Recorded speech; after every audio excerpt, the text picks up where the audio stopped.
আমি ডাক্তার হাসান মাহমুদ ইকবাল। আমি বর্তমানে কর্মরত আছি জেনারেল হসপিটাল কুমিল্লাতে কনসালটেন্ট কার্ডিওলজিস্ট হিসেবে। আমি একটু কথা বলব আজকে বায়ু দূষণ এবং বিভিন্ন শ্বাসতন্ত্রের বিভিন্ন রোগ সম্বন্ধে। বর্তমানে আমরা এমন একটি সময় পার করছি যখন বিশ্বের যে বড়, বড় শহরগুলো রয়েছে সেই শহরগুলোতে বায়ু দূষণ একটি মারাত্মক আকার ধারণ করেছে এবং এই বায়ু দূষণের কারণে আমরা সবাই নানাবিধ স্বাস্থ্য ঝুঁকিতে আমরা আছি। এই স্বাস্থ্য ঝুঁকিগুলোর মধ্যে কিছু হচ্ছে শর্ট টার্ম আর কিছু হচ্ছে লং টার্ম। আর এই শর্ট টার্ম ঝুঁকির মধ্যে যেগুলো আছে সেগুলো হচ্ছে যে এই বায়ু দূষণের কারণে আমাদের যে শ্বাসনালী আছে সেই শ্বাসনালীতে ইরিটেশন হয় এবং আমরা বিভিন্ন রকমের কাশ এবং সংক্রমণ এবং বিভিন্ন প্রদাহতে আমরা ভুগি। আর দীর্ঘমেয়াদী যে সমস্যাগুলো হচ্ছে সেগুলো হচ্ছে যে আমরা এমফাইসিমা, অ্যাজমা এবং আমরা এছাড়াও লাং ক্যান্সারের মতো কতগুলো খারাপ রোগে আমরা কিন্তু এই বায়ু দূষণের প্রত্যক্ষ এবং পরোক্ষ এফেক্টে আমরা কিন্তু সমস্যার সম্মুখীন হতে পারি। তো সেই জন্য আমি আজকে যে বিষয়টা নিয়ে কথা বলতে চাচ্ছি যে এই বায়ু দূষণের কারণে আমরা কিভাবে আমরা ক্ষতিগ্রস্ত হচ্ছি। আসলে এই বায়ু দূষণ আমাদেরকে কিন্তু একেবারে বাচ্চারা যখন মায়ের পেটে থাকে সেই সময় থেকেই কিন্তু এফেক্ট করছে এবং এই বায়ু দূষণের কারণে কিন্তু বাচ্চারা কিন্তু ডেভেলপড হচ্ছে না ঠিক মতো এবং তাদের কিন্তু ডেভেলপমেন্টাল অ্যানোমেলিও অনেক বেশি এখন বর্তমানে দেখা যাচ্ছে।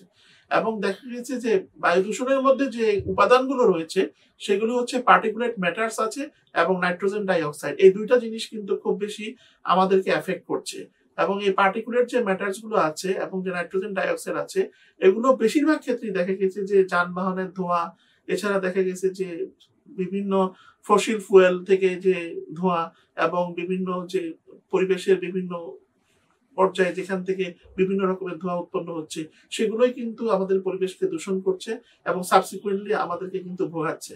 এবং এইটা কিন্তু আমাদের এখন এমন একটা পর্যায়ে চলে এসেছে যে অনেক ক্ষেত্রে দেখা গেছে যে বড় বড় শহরগুলোতে এই বায়ু দূষণের মাত্রা এমন পর্যায়ে গিয়ে পৌঁছায় যে তখন জনজীবন বিপর্যস্ত হয়ে পড়ে এবং সরকারকে তখন কিন্তু এই যানবাহন বন্ধ করে দিতে হয় এবং এবং অনেক সময় পরে দেখা গেছে যে বায়ুর স্বাভাবিক যে পর্যায়ে সেটি আসতে একটা দীর্ঘ সময় পর্যন্ত আমাদেরকে আমরা কিন্তু আমাদের যে কর্মস্থল আছে সেই কর্মস্থলে আমরা কিন্তু পৌঁছাতে পারি না এবং বন্ধ করে দিতে হয় যানবাহনকে। তো এইটি প্রতিরোধ করার জন্য আমাদেরকে যেটি করতে হবে সেটি হচ্ছে যে যানবাহন এবং যে সমস্ত শিল্প কলকারখানা আছে যেগুলোতে প্রচুর পরিমাণে বায়ু দূষণের উপাদানগুলো আছে, পার্টিকুলার ম্যাটার্স এবং নাইট্রোজেন ডাইঅক্সাইড প্রডিউস হচ্ছে, সেগুলোর ব্যাপারে আমাদেরকে খুবই সতর্ক অবস্থায় চলে আসতে হবে। আমাদেরকে সোলার এনার্জির প্রতি বেশি মনোযোগ দিতে হবে এবং আমাদেরকে বায়ু দূষণ হয় এই ধরনের যে সমস্ত যন্ত্রপাতি, কলকারখানা বা বায়ু দূষণ করে কারী যে সমস্ত যানবাহন আছে সেগুলোতে অবশ্যই আমাদেরকে আইন প্রয়োগকারী সংস্থার মাধ্যমে আমাদেরকে এগুলো নিয়ন্ত্রণে নিয়ে আসতে হবে। এখন আমি কয়েকটি গুরুত্বপূর্ণ অসুখ সম্বন্ধে আলোচনা করব। তার মধ্যে একটি খুব কমন হচ্ছে যে শ্বাসতন্ত্রের প্রদাহ বা রেসপিরেটরি ট্র্যাক্ট ইনফেকশন। এই ইনফেকশনে কিন্তু ছোট বাচ্চারা অনেক বেশি ভোগে, কারণ তাদের যে শ্বাসতন্ত্রের যে গঠন সেটা কিন্তু খুবই নমনীয় থাকে এবং বার্ধক্য অবস্থায় যারা আছে তারাও কিন্তু, বয়স্করাও কিন্তু অনেক বেশি ভুগে থাকে। তো সেই জন্য এই যে শর্ট টার্ম যে ইফেক্ট, সেই শর্ট টার্ম ইফেক্টের কারণে হাঁচি, কাশি, সর্দি এই জিনিসগুলো খুব বেশি প্রাদুর্ভাব দেখা দেয় যখনই দেখা যায় যে এই বায়ু দূষণের মাত্রা স্বাভাবিকের চেয়ে বেশি অতিক্রান্ত হয়। এবং ইয়াংদের ক্ষেত্রেও দেখা গেছে যে অনেকেই স্মোকিং করে বা বিভিন্ন ধরনের স্মোকিং ডিভাইস ইউজ করে, সেই কারণেও দেখা গেছে যে তাদের মধ্যে শ্বাসতন্ত্রের প্রদাহ এবং সিওপিডি নামে একটি দীর্ঘমেয়াদী রোগে তারা ভোগে এবং যাদের অ্যাজমা রয়েছে সেই অ্যাজমাও কিন্তু এই বায়ু দূষণের ফলে এটা কিন্তু ডিটেরিয়রেট করে যায় এবং এমফাইসিমাতে রূপান্তরিত হয়ে যায়। তখন এটা পার্মানেন্ট এয়ারওয়ে ডাইলেটেশনের কারণে সারা বছরই দেখা গেছে যে চিকিৎসক এবং হসপিটাল মুখী হতে হয় এবং একটা তাদের বড় একটা অর্থব্যয় কিন্তু এই ক্ষেত্রে ঘটে থাকে। তো এই ধরনের আর্থিক যে ক্ষতি বা আর্থিক যে একটা অবস্থা সেটা থেকে কিন্তু দূর করার জন্য বা চিকিৎসা ব্যয়কে কমানোর জন্য আমাদেরকে কিন্তু অবশ্যই বায়ু দূষণের যে প্রতিরোধমূলক ব্যবস্থাগুলো আছে সেগুলো কিন্তু আমাদেরকে অ্যাডপ্ট করতে হবে। আমরা মাস্ক ব্যবহার করতে পারি, আমরা বিভিন্ন যে শহরগুলো আছে সেগুলোতে আমরা গাছপালা বৃক্ষরোপণ করে আমরা কার্বন ডাইঅক্সাইডের পরিমাণকে আমরা সহ্য ক্ষমতার মধ্যে নিয়ে আসতে পারি।